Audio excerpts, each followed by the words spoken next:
Hi, good morning.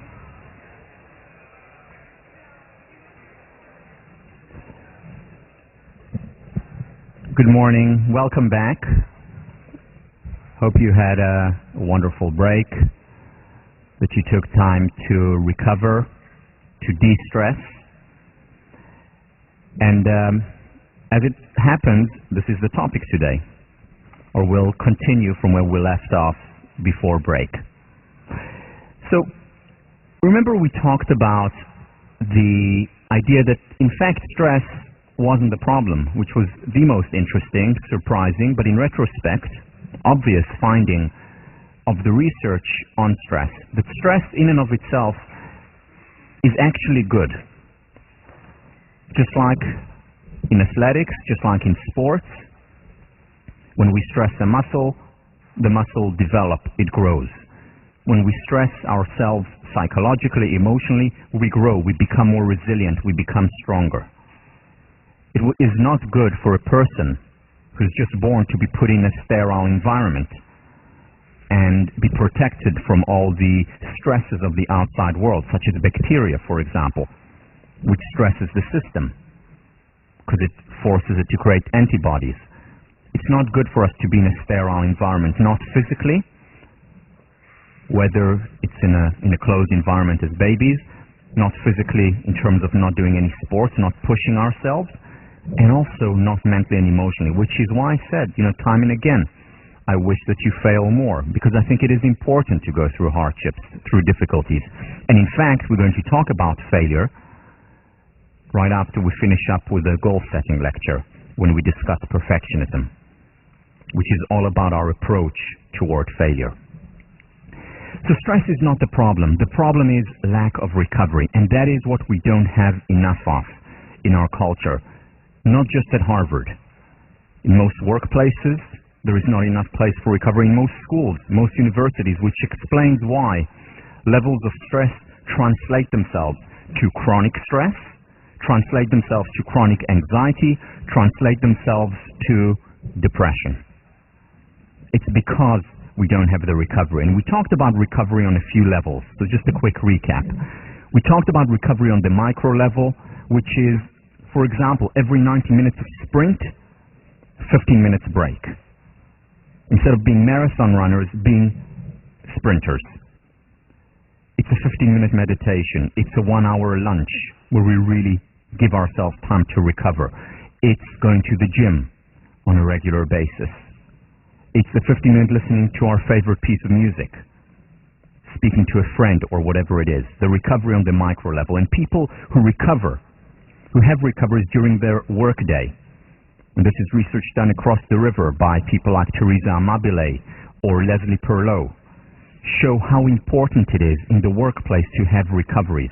And people who do it are more productive, more creative, and in the long term, also happier. Higher levels of job satisfaction. Recovery also on the meso level, the full night's sleep. The day off during once a week at least. Time off, recreate so that we can create. And finally, the vacations, holidays, longer periods.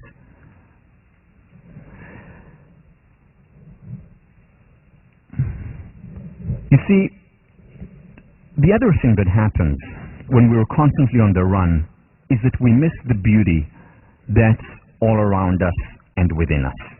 We miss the real potential for happiness, for joy, for appreciation that surrounds us day in and day out. And that's why we take things for granted, because we don't take the time to appreciate, to savor.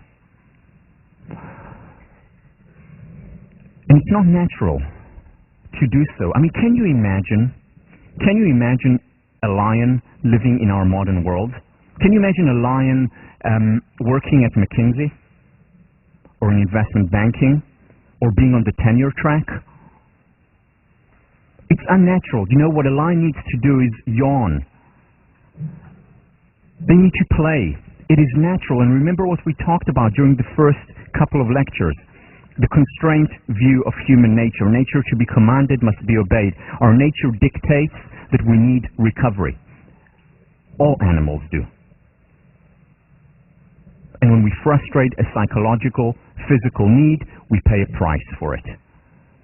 Whether it's the need for recovery or the need for physical exercise or the need for certain vitamins or protein, we pay a price for it.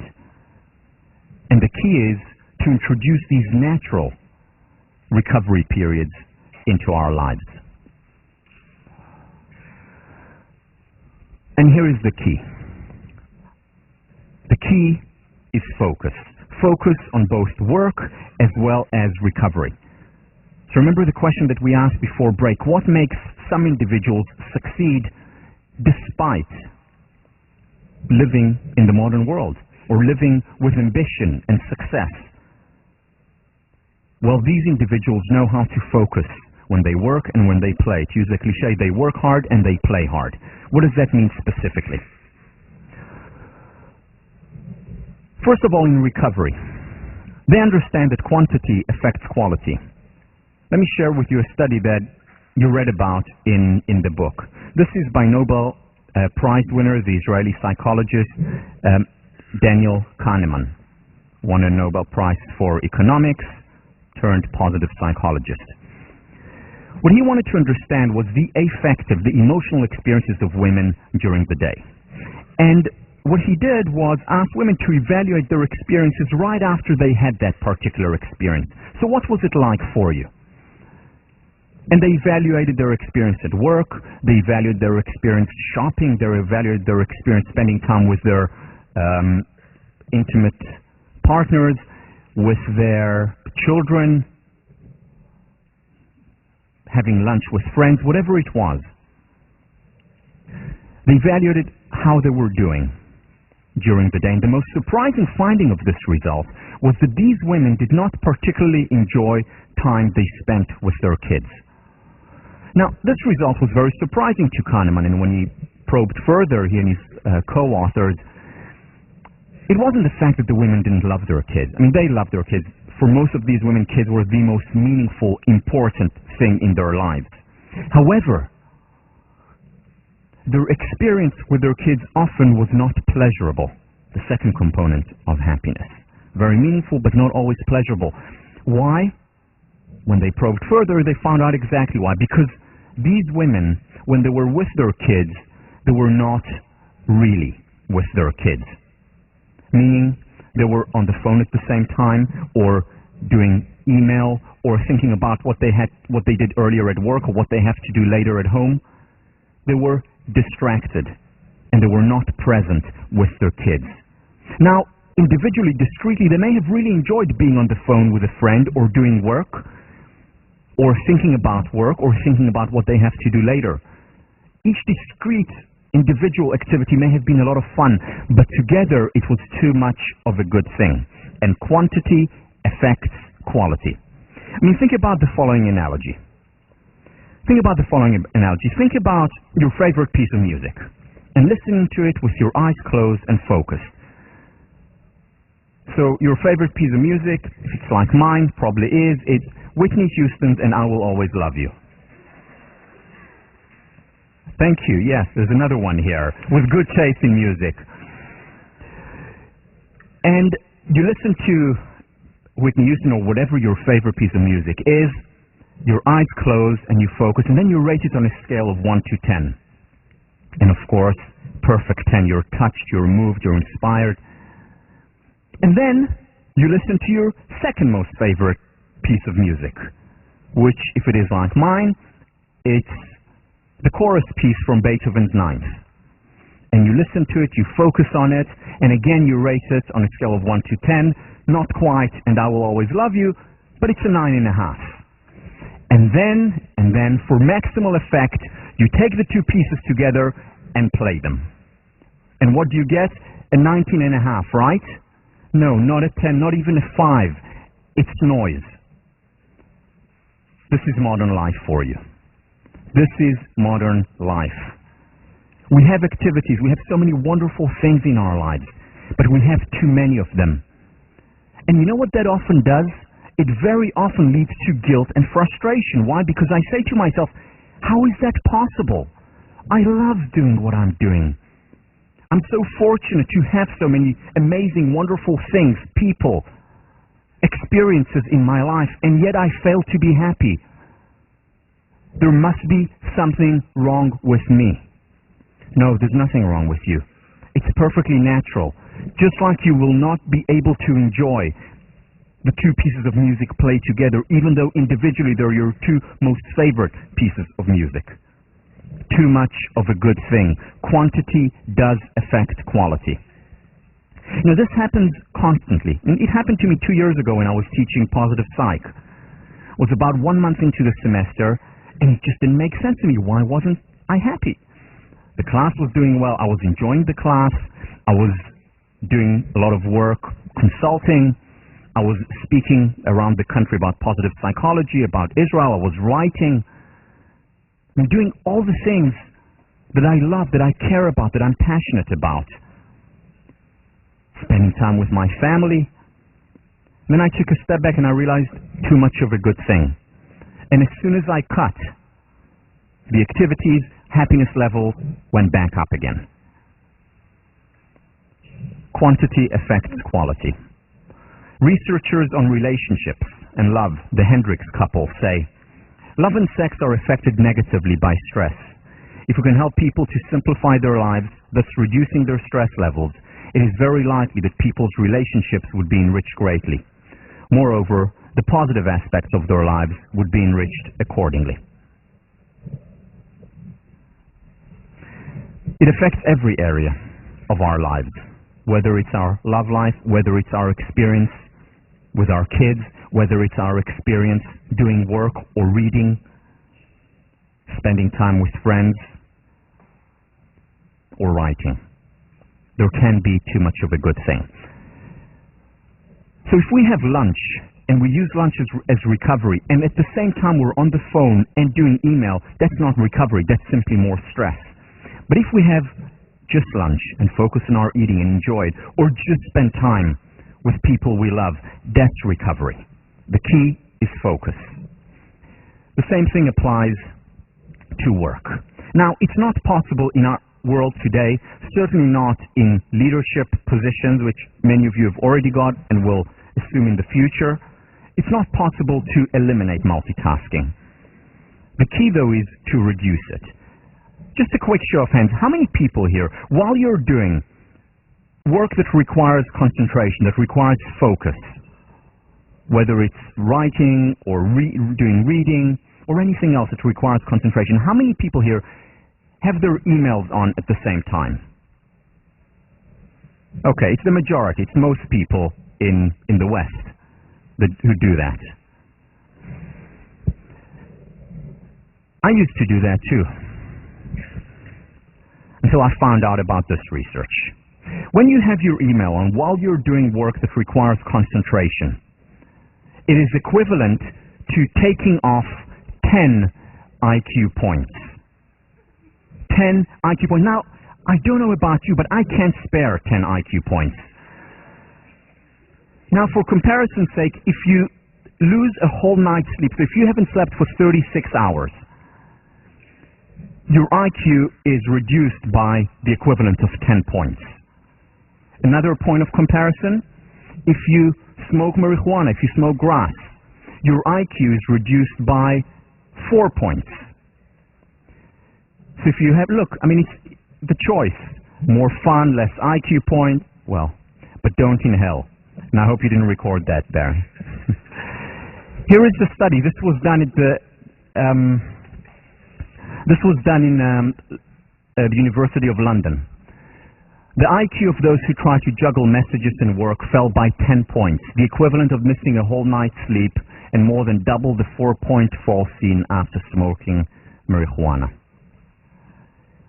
Look, nothing will happen if you switch off your email for 2 hours at a time. Nothing will, except for one thing will happen. You'll get another message saying, you know, the server may have been down earlier, so I'm not sure you got my email. Right, you get those emails if you don't respond for about an hour or two? The server may have been down. But other than that, nothing will happen if you don't respond to emails, if you don't have your emails on for 2-3 hours.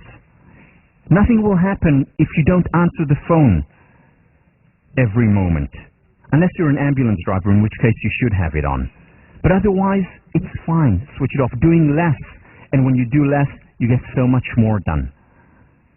Creativity goes up. Productivity goes up. Work satisfaction goes up. Because when we're distracted, there can be too much of a good thing.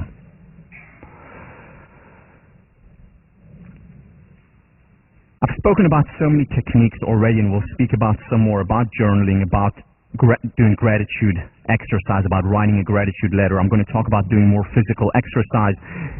We talked about acts of kindness and so many things. But really the key thing is actually not to do additional things, but to do less. Or rather, to identify the things that you really, really want to do with your life and do them. Because quantity affects quality. Tim Castor, a humanistic psychologist, has done research on time affluence. As we know from research, material affluence matters very little to our well-being. Beyond having our basic needs met, hardly even affects our well-being. However, what does affect our well-being is what Castor calls time affluence, which is the feeling that we have time, the feeling that we can savor the things that we're doing, that we're not constantly chasing our own shadow, that we're not constantly running around and feeling stressed. And people who have time affluence in their lives, that is a good predictor of well-being. And that is something that we can introduce. Granted, more difficult in a place like this where there are so many appealing distractions. And I'm using the word distractions here, even though many of these things may be wonderful, amazing, meaningful things to you. But when they all come together, it becomes, unfortunately, the experience of distraction.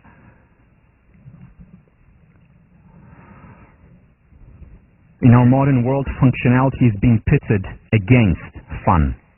The question is, how do you make our life fun as well as functionality, which is parallel to the present and future benefit? And what we know is that when we have recovery, fun recovery in our lives, listening to our favorite piece of music and only listening to our favorite piece of music, and one at a time, or having lunch with friends or a nice dinner in our house with our roommates, when we savor the time together, it's not just fun, it's also functional. It's also a form of recovery. And the question is, how do you reconcile? How do you do the end? Because remember the question that positive psychologists ask, what do people who are happy, healthy, and successful do? And once they started to ask this question, it opened up all the possibilities. All the answers came rushing in, literally. And one of the answers is focus on work, focus on recovery. You'll get much more done and much better. One of the shortest, if not the shortest word in the English language, and yet people are so afraid of it, saying no. Whether it's saying no to people who ask you something, again, saying no empathically, or saying no to opportunities. Because essentially when we're saying no to some opportunities, when we're saying no to some offers, we're saying yes to ourselves. And how do we choose what we say no to and what we say yes to? By simply asking, what do I really, really, really want to do? Simplifying, doing less rather than more. The key, though, is to reach optimum levels of simplicity, because we don't want to simplify too much and go to the other extreme. You see, in a way, it works as many things work, many psychological phenomena work in a curvilinear manner. Let me explain. So let's say we have a graph where this is amount of work, and on this axis we have productivity, creativity, and happiness. The way it works, the way it looks is this way. Meaning, if our amount of work is too high, that's when we experience the TBD, too busy disorder.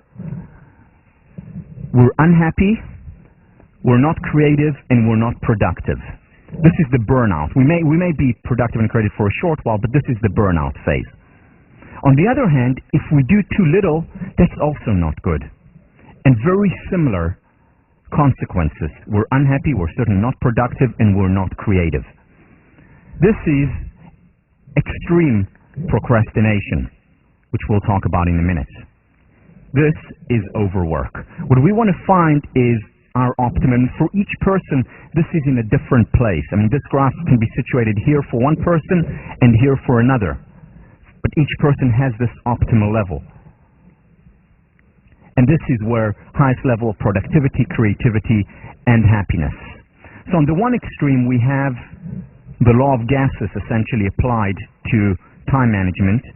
But even if we have very little work, it will take up all of our time.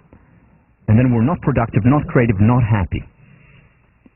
On the other hand, we have the quote that I've used time and again by J.P. Morgan, that he can do a year's work in 9 months but not in 12. And the need for time off. Where is your optimal level? Where are you between these two? You need to find out. It's trial and error. And it's a lot of error. And that's okay. That's how we learn.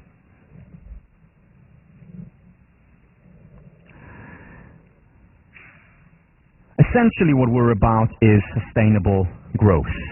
Henry David Thoreau, simplicity, simplicity, simplicity.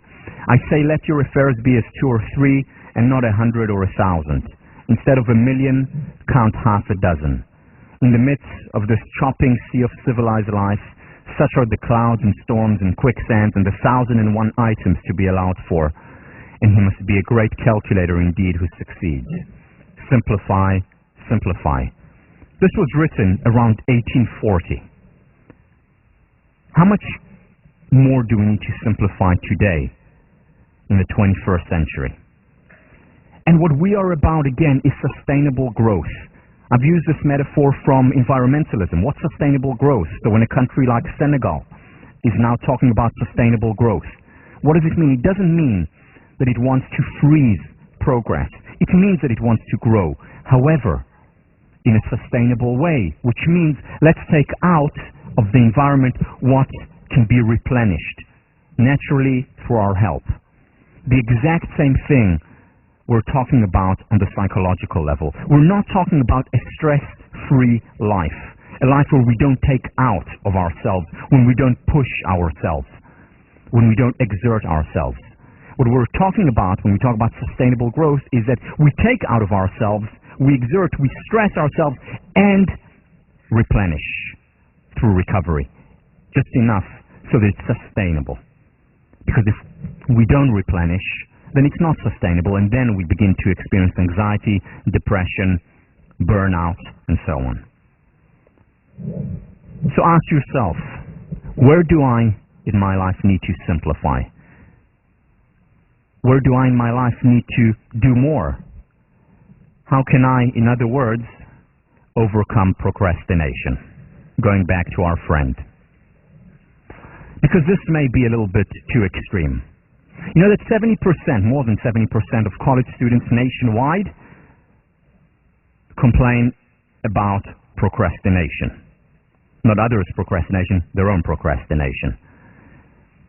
The other 30% are in denial. No. Over 70%. Now, procrastination is associated with lower levels of happiness, weakened physical immune system, higher levels of stress, and could also lead to depression. Not a very high correlation, but there is a positive correlation between the two. Fortunately, though, there's a lot of research on procrastination, and research that can actually help. And the research is done at the University of Carleton in Canada, where they have an actual procrastination research group. And I browsed them. You can go on their website, great website, and there are great pictures there. And one of the set of pictures is from their yearly conference on procrastination, which is remarkable. So here are some photos from that very important conference. So on the first day, they all arrived and they got together for a meal. And after they got together for a meal, they had another meal because they were hungry a few hours later. And then the following day, they just hung out and walked around. It was a beautiful place after all. And afterwards, they had some food together. And then, food begets food, so they ate some more. And at the end of the conference, they really felt like they accomplished a lot. They practiced what they preached, so they had a photo and all of them together right here.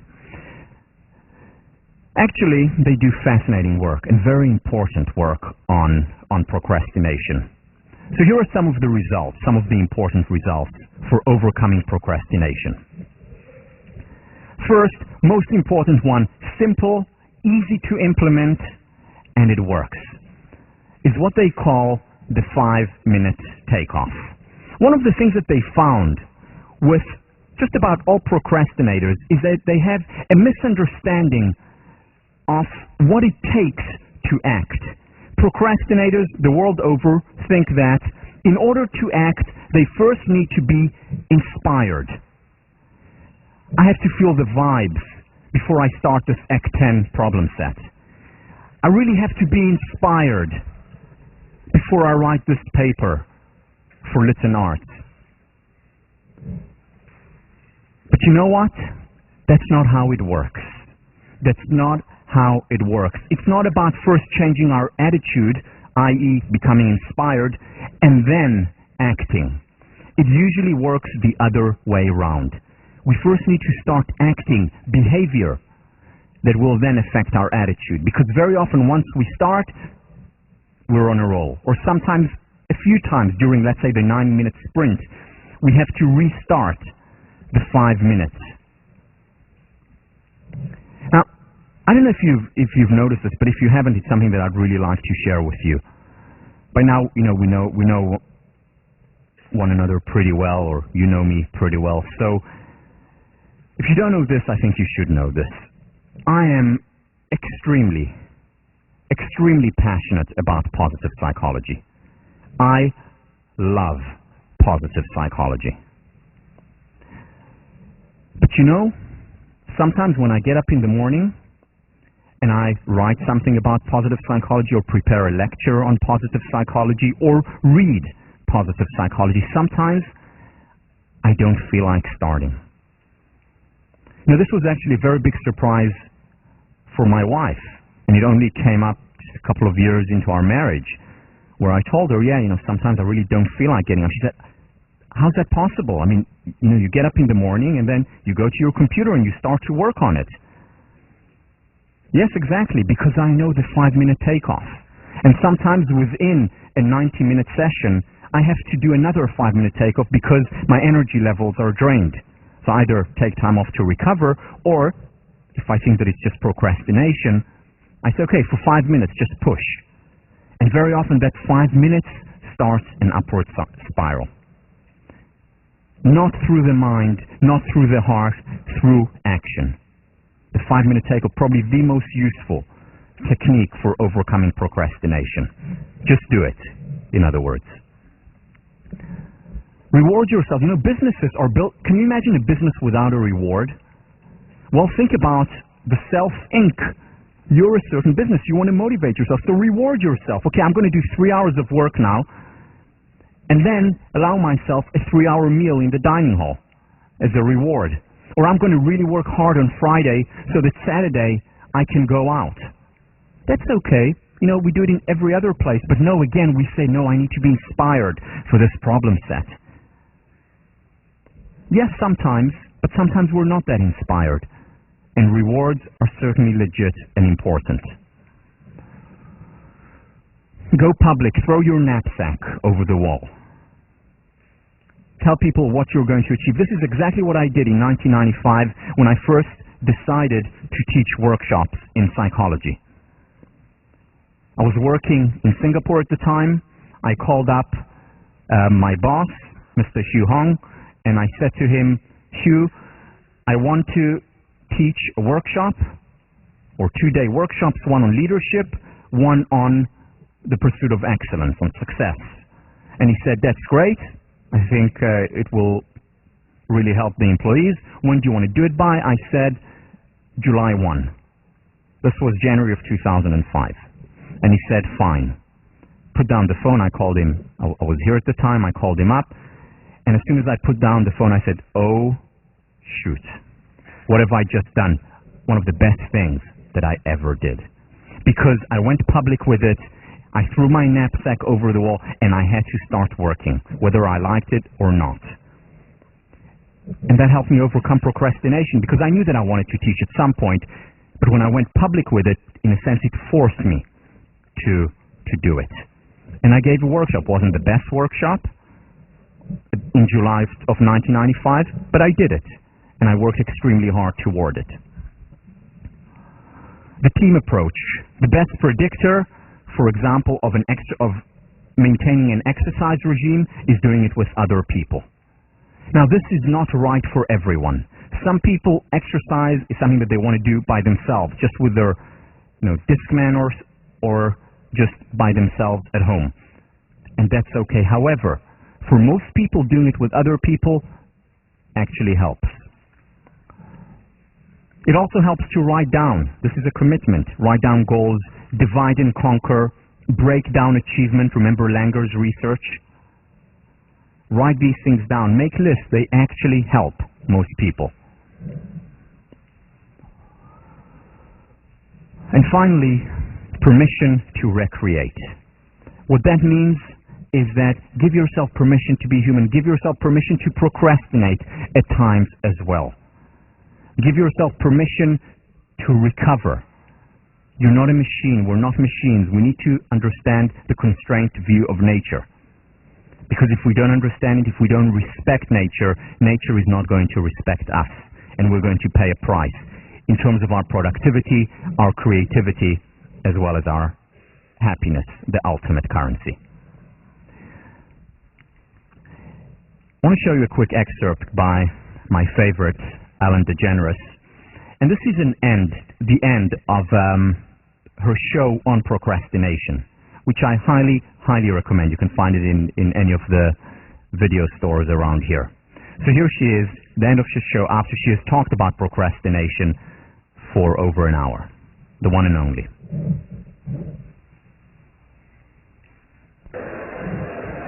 We're doing all these things to squeeze things together so we can save time.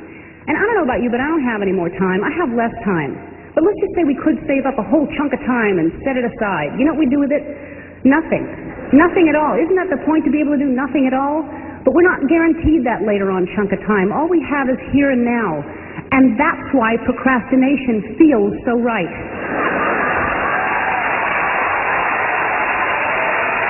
Procrastination is not the problem. It is the solution.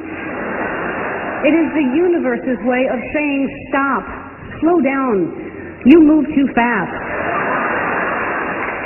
Listen to the music. Whoa, whoa, listen to the music. What I'm trying to say is, if you leave here tonight and you don't remember anything else that I said, leave here and remember this. Procrastinate now. Don't put it off.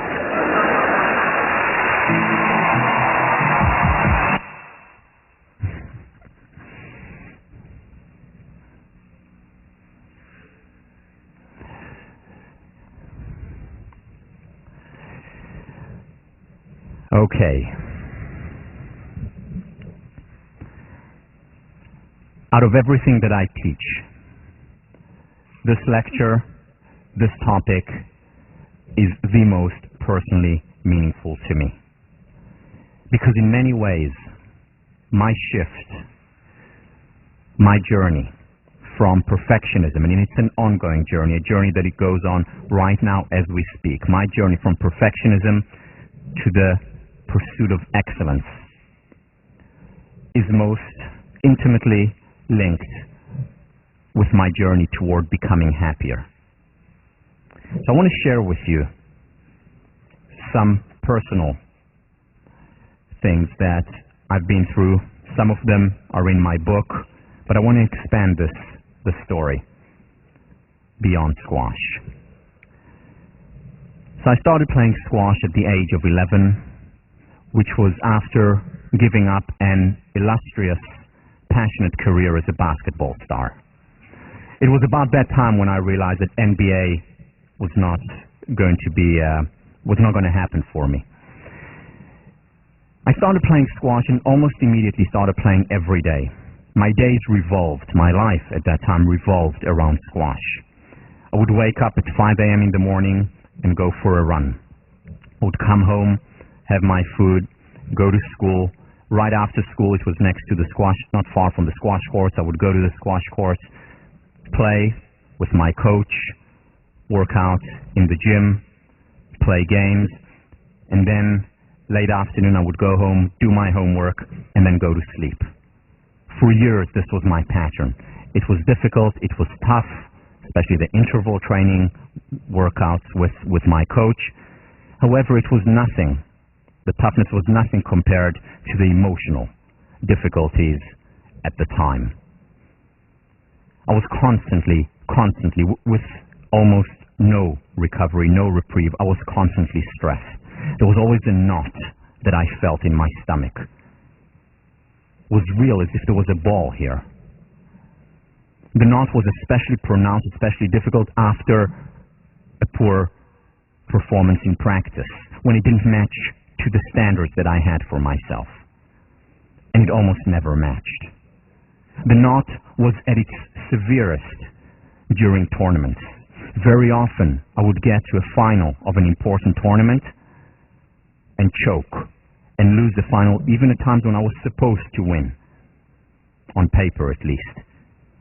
That knot didn't go away. When it went away, it was only for very short periods of time. But I knew that that knot would go away. And I was sustained by the belief, by the vision, by my personal mission at the time of winning the Israeli national championships. I said to myself, if I win this, then I'll be happy. Then I will be calm. And it's all going to be worth it. Why? Because no pain, no gain. In 1986, I reached the final of the Israeli national championships. And I lost. I was devastated. I was devastated even though I was the youngest player to ever reach the final, even though I had beaten players higher than me on the rankings. I was devastated for months. But still, I went on. No pain, no gain. And I continued to train and work hard. In 1987, I met the same player in the final, and this time I won. I was ecstatic, joyous, happier than I'd ever remembered myself being. And at that moment I said to myself, it all paid off. It was all worth it. Because now I was ready to be happy. I went out with my friends and family, and we celebrated. And about 4 hours later, after the celebrations, I went back home. I went back home and wanted, before going to sleep, just for one last time, savor, enjoy that feeling of joy, of ecstasy, of pure bliss that I'd earned. And I sat down on my bed, and then suddenly, without any warning, the exact same feeling, the exact same emotion, the exact same knot returned. And I started to cry. Not the same tears of joy that I cried 4 hours earlier, but tears of pain and helplessness. The knot returned, and I thought, well, maybe it's the low following a high, and I hoped that it would go away, but it didn't go away. And a few weeks later, I realized what it was, and this time I really nailed it. I understood. I would have to be the world champion to really be happy. I graduated from high school. I had 2 years before I had to enlist in the military, and I took off to England. In England, I lived in London and joined Stripes, which was a squash club in Ealing Broadway, where John Shurkan, world champion at the time, used to train. Because I said, this is my goal, this is my objective. And I would come in every single day and watch John Shurkan and imitate him. Whatever he did, I would do. So he ran 7 miles each morning. I would run 7 miles each morning. He would go to the court, work out in the gym. I did exactly what he did. He played numerous games with other players. I would play numerous games with other players. And he had training partners. And I wasn't good enough at that time to be his training partner, so I would just hang out there. And once in a while when there was no one else around, he would say, "Come, Tal, let's play a little bit." And we would play. And I went back to the drawing board after each game with him, and I would play harder and train harder, just what he did, because to be like him, to be the world champion, I would have to train like him. And I trained harder and harder, and I got better and better. And after about 6 months, I became good enough to be one of his training partners. And after a year, I became his regular training partners, and I would travel with him around the world. Wherever he would play tournaments, we would train before. However, injuries began to creep in. Why? Because Janchar had built up from literally the age of 3. He had built up his stamina, his fitness. And for me, it was all or nothing. Either I train like an amateur or don't train at all, or I train like the world champion. And my body couldn't handle it, and I started injuries. Initially, mild injuries. Ankle, I took 2 days off, or my knee started hurting a little bit, 3-4 days off. Back was a bit uncomfortable, nothing serious. I would go back to training, all or nothing. Either I don't train at all, or I train like the world champion, because I want to be like him. And I continued doing that for 4 years. Injuries on and off, getting more and more severe, until at the age of 21, the doctor told me, "You have a choice. You can continue training and playing professional squash, but then you're risking your back and you will probably need to be operated on very soon. Or you can give up professional squash." With an extremely heavy heart, I gave up professional squash. I gave up my dream, applied to college, and came here. Here, the exact same pattern continued. Only before it was squash, now it was academics that became the central part of my life. The knot returned very shortly after freshman week, because every paper had to be perfect. Every word had to be read and summarized. Every assignment had to be executed immaculately, all or nothing. And I was unhappy. And it was on one day during my sophomore year, as a 23-year-old sophomore, where I said to myself, enough. Here I am in such a wonderful place, with such wonderful students, such wonderful teachers, such a privilege, and I'm so unhappy. I don't think it is something that is external. I must understand myself better. And it was at that point that I decided to switch my concentration to philosophy and psychology, wanting to understand the meaning of a happy life, wanting to understand how I could become happier and why I was not. And it was very quickly that I realized that I understood that I was engaged or suffering from something that is so common, so pervasive, and so misunderstood: perfectionism. This is what I want to talk about today, and what I want to talk about in the next lecture. This notion of perfectionism and what the research has to say about it. Now, there is no perfect perfectionist. There is no one person who is on this extreme, nor is there a perfect person who is on the excellence extreme, which I will depict later. The key is, how do I become happier? And I become happier by being less and less perfectionistic. Perfectionism is not about giving up ambition. I'm as ambitious, or possibly more ambitious, than I was at the age of 16 or 23.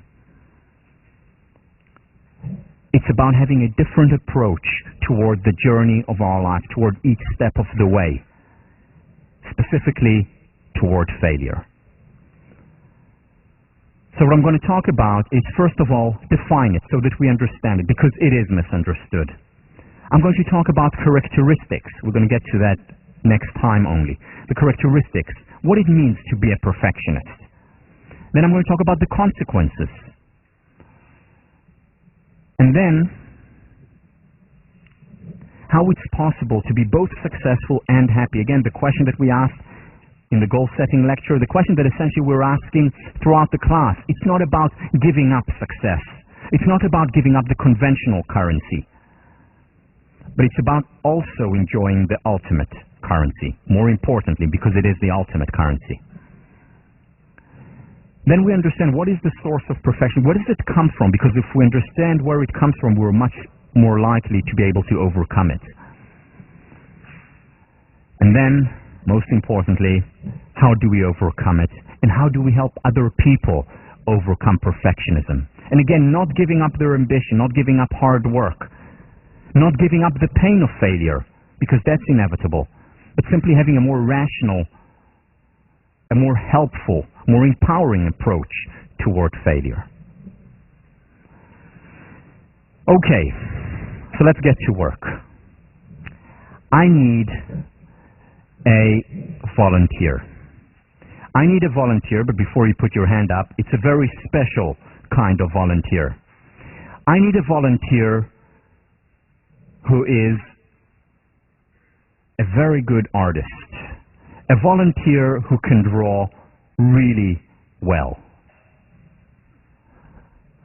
No pressure here, right? A volunteer who can draw really well and who will actually come here and demonstrate. Now remember, it takes courage to come up to the stage, but courage is not about not having fear. It's about having fear and going ahead anyway. So, do I have a volunteer? I have a volunteer. Why don't you come up?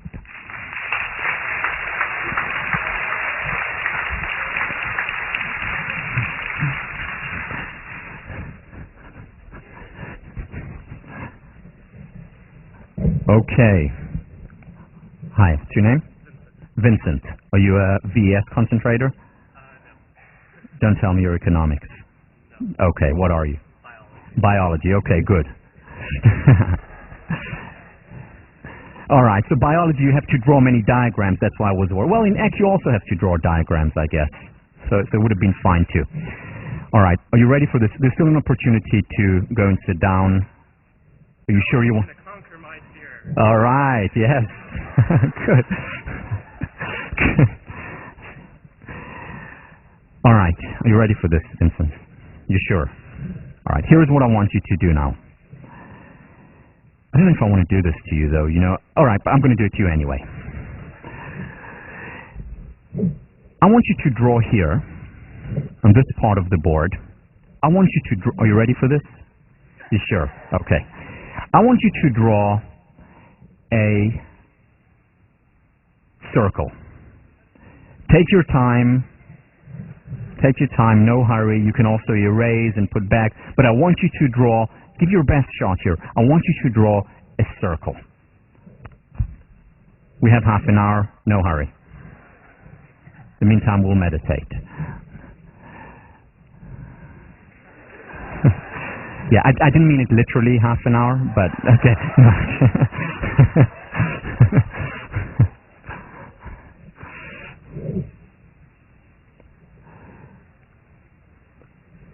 Okay. Use it as a time in, that's all. A circle. Vincent, well done. Woo! Okay, you're not done yet. Hey. Whoa. Don't run away on me now. Okay. So, I'm putting a line here. And what I'd like you to do here is draw something else. Are you ready for it? I would like you to draw another circle, but this time, as you drew it, or as you think you drew it, when you were 3 years old. 3 years old. Again, take your time, metaphorically speaking, take your time, and draw a circle as you think you drew it when you were 3 years old.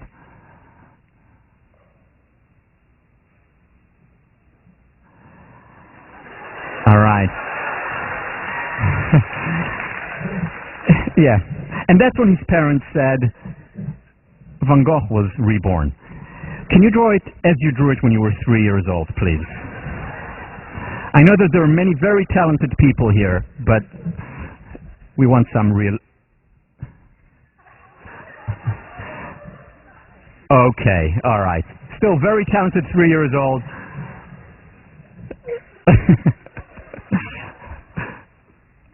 Okay, all right, good. Now I want you to do one more thing. I want you to draw here another circle, this time as you drew or you think you drew or as you tried to draw when you were 1 year old.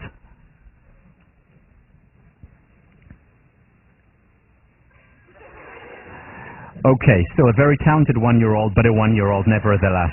Good. All right, now, Vincent, the one thing that I really don't like doing teaching. I mean, I love to teach, but the one thing that I really don't like doing is grading. I hate grading. But you know, as a teacher, you have to do it. You have to do it. So I'm going to have to grade you. I'm sorry. I'm sorry. I look at this entity, and what I see is a circle, actually. You know, if I put a line in the middle, you know, more or less the equidistant from that point, if I put a point here, it's actually very good.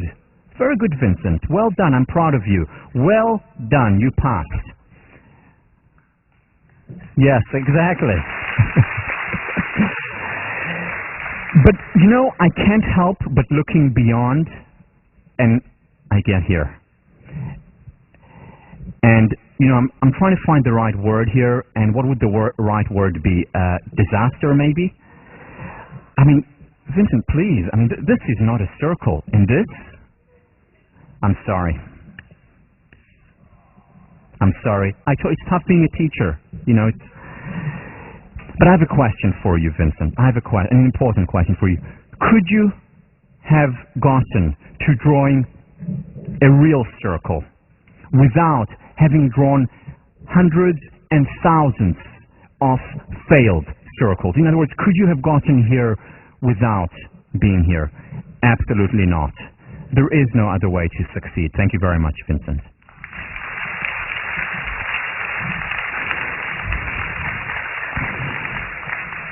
Learn to fail or fail to learn. There is no other way. You know, I'm a psychologist, and you know what psychologists do?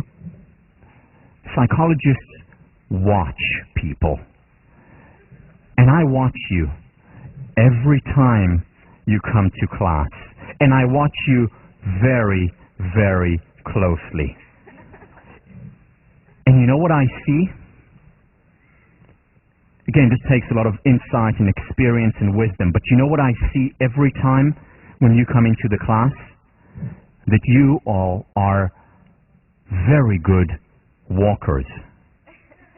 Terrific. In fact, you know, what you do is you come in and you lift your left leg, and then your ankle slightly is moved up, and then very gracefully, as you put it down, you lift your back heel. You do it so beautifully, so elegantly, and you know what? You pretend as if you're not even noticing it. So at the same time, you're talking to a friend. Some of you are even chewing gum at the same time, which is more than Einstein could do. And then you lift up the back leg, and again, so gracefully, just, you know, you bend your knee slightly, this action, and then you move your arm at the same time. It's a beauty. And then you just swing your hip slightly, you know, just this action. Have you considered a career in modeling? I mean, really nice. And then you put here, and then you're talking and you're smiling, and you pretend as if there is no effort involved. Well done. Yes, you deserve it, absolutely.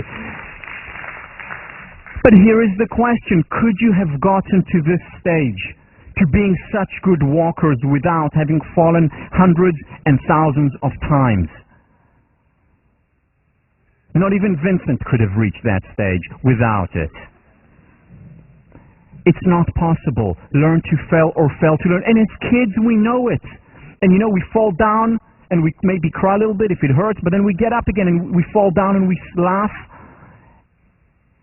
In fact, let's see an example of someone learning how to walk.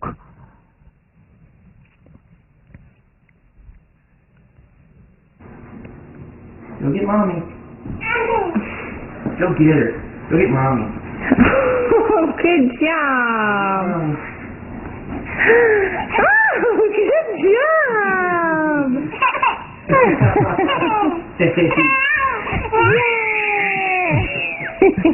Hey, Sophie. Can you walk back to Daddy? Whoops. Give me your hand. Slow down. Slow down.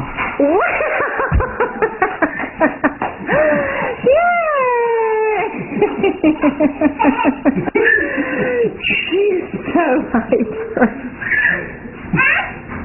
Go get mommy. Go get mommy. Go get mommy. Go get her.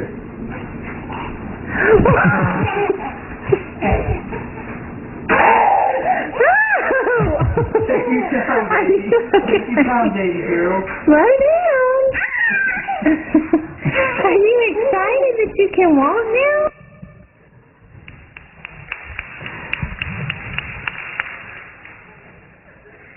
The joy of learning. The joy of... Where is it? Where is it? Where does it go? Well, it goes away because we come to a certain age where we begin to understand that other people are watching us, and then the image kicks in. Oh, no, I'm not going to try because what if I fall? Oh, no, I'm not going to ask her out because what if she says no?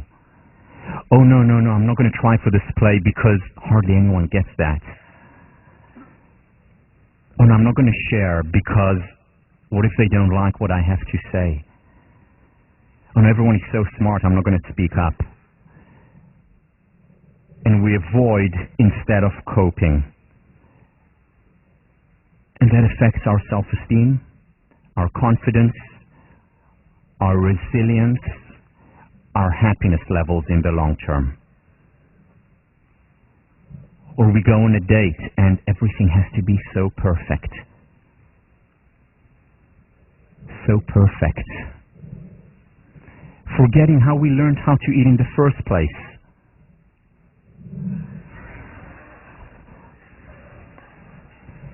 Learn to fail or fail to learn. This is not actually a concrete recommendation for your first date. I don't think it will work. But remember how we learned. There is no other way. No other way to grow, no other way to learn, no other way to become more resilient, happier, more successful.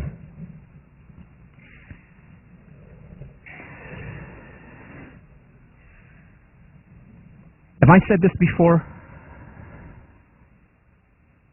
This is my personal mantra that I repeat to myself over and over again, especially after failures, especially before doing things when I'm afraid to do them and when I said, well, maybe I shouldn't do. Because what happens if? Well, what happens if? What happens if is worst case scenario, I learn. Worst case scenario, it hurts. But I'll bounce back up again. You know, I'll bounce back up after Rena. I can handle anything.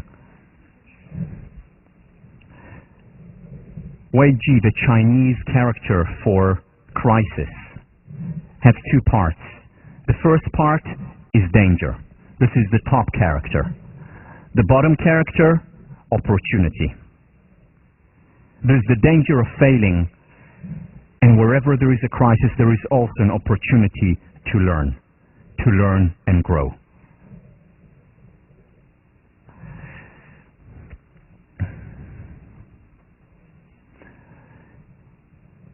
Edward Hubbard, the greatest mistake a man can make is to be afraid of making one.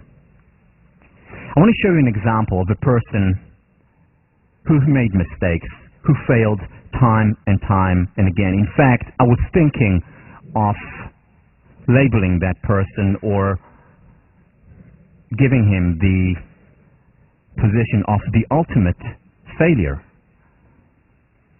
And here is why. At the age of 22, already, just started his new job, lost it. Didn't leave, he lost it.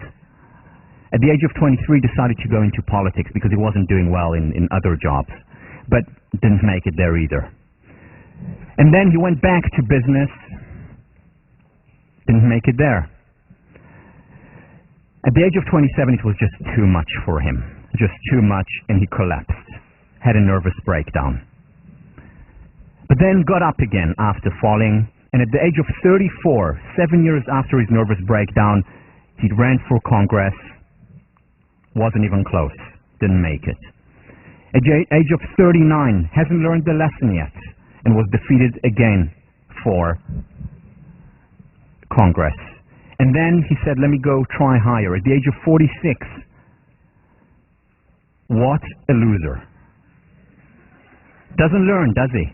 Okay, yeah, it's okay, learn to fail, fail to learn, but, I mean, you're 46 years old, come on, give it up already. At the age of 47, he tried to be nominated for the vice president. Didn't learn. Didn't make it. So at the age of 50, he tried again for Senate. And then he almost gave up, but he didn't. And at the age of 51, he became the 16th president of the United States. Arguably the most important president this country has ever had. And through it all, and he talks about it, it was difficult to fail. Of course he had victories, I simplified the process. It was difficult to fail. He did not enjoy failing, but he persisted because he understood, just like every other successful person throughout history has understood and understands. There is no other way to learn. There is no other way to grow. Mahatma Gandhi, the subtitle of his book is My Experiments with Truth. He talks about experiments, trying and failing and succeeding, and failing again and trying again. Those of you who know his story, in South Africa, he tried exactly, or very similar to what he tried later in India. In South Africa, he failed miserably. But then he went over to India and tried there, and there, after many failures, he succeeded in bringing independence to his country.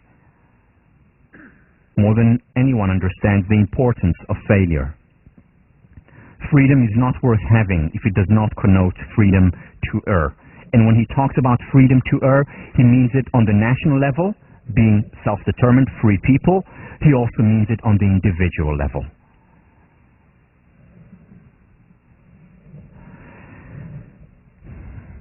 My favorite author, my favorite writer is George Eliot. Her name was Mary Ann Evans, changed to George Eliot because at the time when she published, mid-19th to late 19th century, it was very difficult for a woman to be published. George Eliot had this to say: the important work of moving the world forward does not wait to be done by perfect men or women. And if you read her text, it's as close to perfection as I've ever encountered, whether it's Middlemarch or Daniel Deronda, which is my favorite book. Just do it. Just act. Be prepared to fail. I want to share an example. Once again, a video of a person who understands his imperfections and yet gives himself the permission to fail. Here is a TV presenter.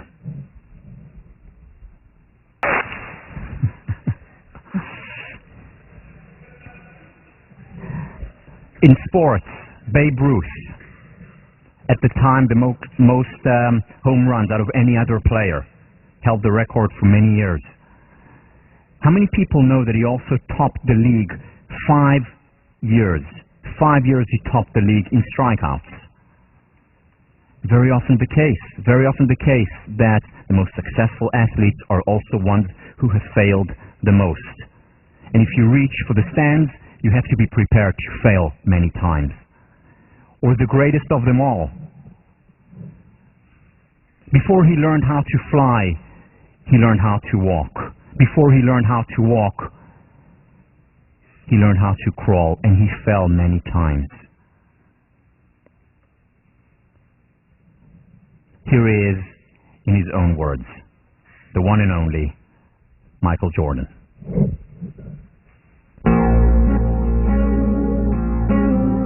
This morning 9,000 shots in my career. I've lost almost 300 games.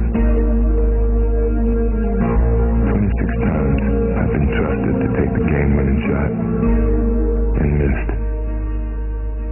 I've failed over and over and over again in my life. And that is why I succeed. Michael. I love Michael Jordan. People remember his game-winning shot that made him famous. Was it North Carolina, where he shot with the buzzer and they won? Do you remember that he had 20, or did you know that he had 26 game-winning shots that he missed? Or that he failed time and time again? Which is why he succeeds. There is no other way. Thomas Edison, remember, I failed my way to success. 10,000 times failures before he invented the light bulbs, but he didn't see them as failures. He succeeded in showing what doesn't work. Anita Roddick, founder of The Body Shop, passed away last year. This fantastic world changed the business world in many ways to make more compassionate business. Failed time and time again and succeeded. No other way. Amy Edmondson is now a professor across the river, Harvard Business School. She was a graduate student here in the psychology department when I was an undergraduate. And I remember when she was working on her dissertation, because we had the same advisor. We were both working with Richard Hackman. And her work was, and still is, to some extent, in hospitals. And what she wanted to understand was, how can you help eliminate, or at least reduce, failure rates in hospitals? Why? Because medical errors cost millions and billions of dollars a year, and much more importantly, many people lose their lives as a result of medical errors. So she wanted to understand this phenomenon and how you can reduce it. And she was working with Richard Hackman, who's been doing work for decades on effective groups. Those of you who have taken his class, Psychology 1501, know him. If you haven't taken his class, put it on the top of your list.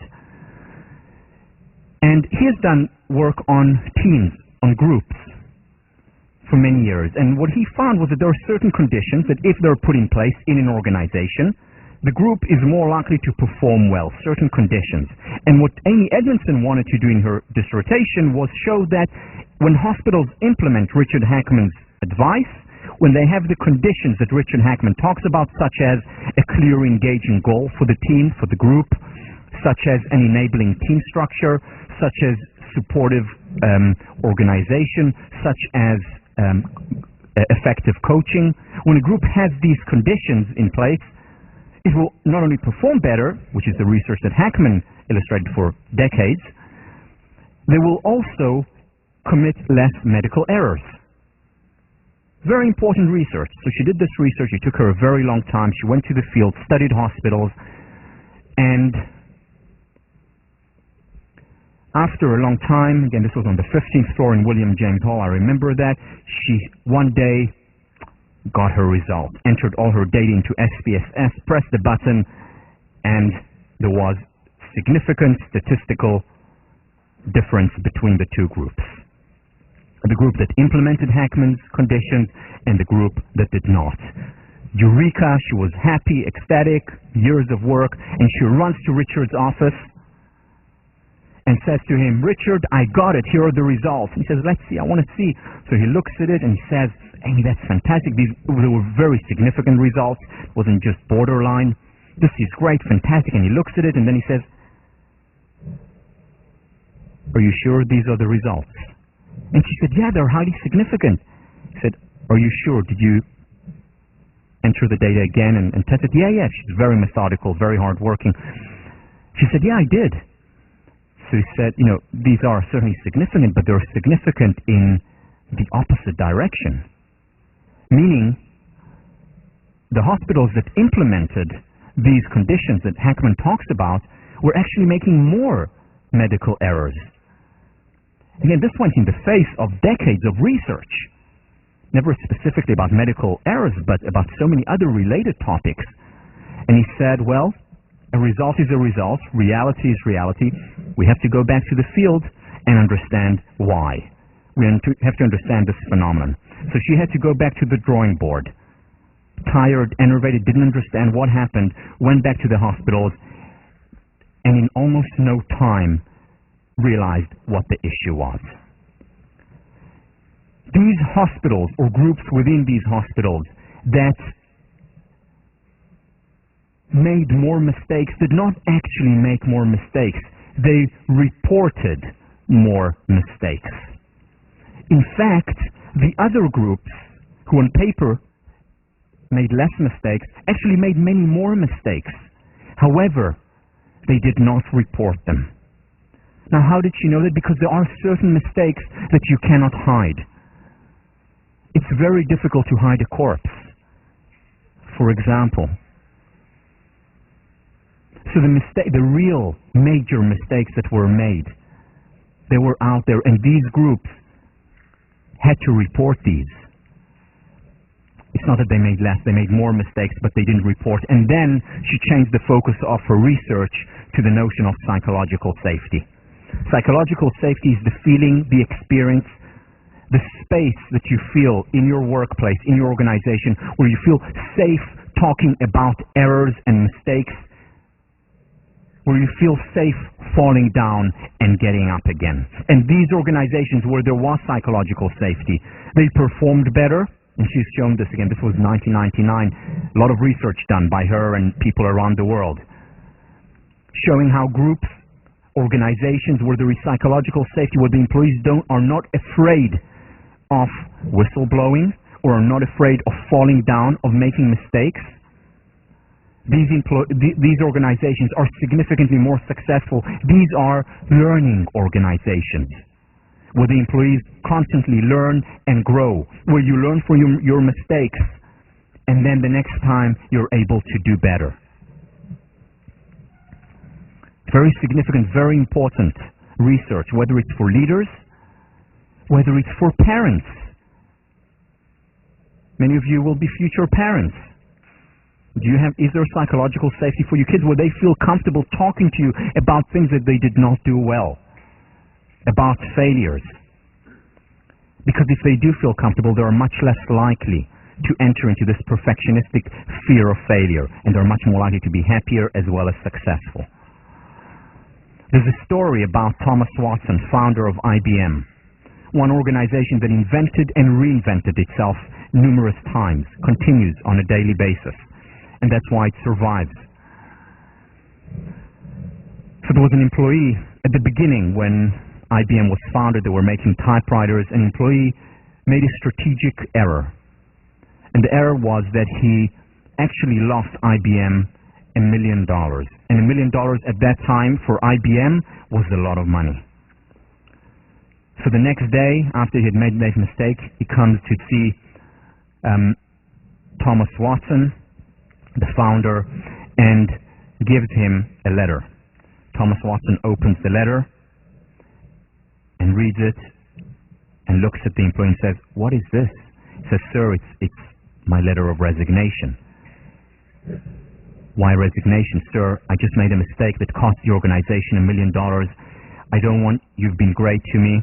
I don't want you to put you through this difficult experience of firing me, so I'm resigning." Thomas took the letter and tore it and said, "Fire you? Fire you? I've just invested $1 million in your education and I'm going to fire you?" Now, whether the story is exactly true or almost true, it's still a story that circulates around IBM, and a story that creates a certain reality in IBM, a reality that says you have to try. There's a similar story in Johnson & Johnson, one of the most successful companies in the world, where General Johnson one of the two founders, with his other brother, also called Johnson, which is why it's called Johnson and Johnson. So Jim Burke was an up-and-coming employee in Johnson & Johnson. Made a mistake that cost the organization a lot of money. Was called in the morning by General Johnson, who was a very austere, very tough man. And Jim Burke comes in, all shivering and scared. And he comes in, walks into General Johnson's office.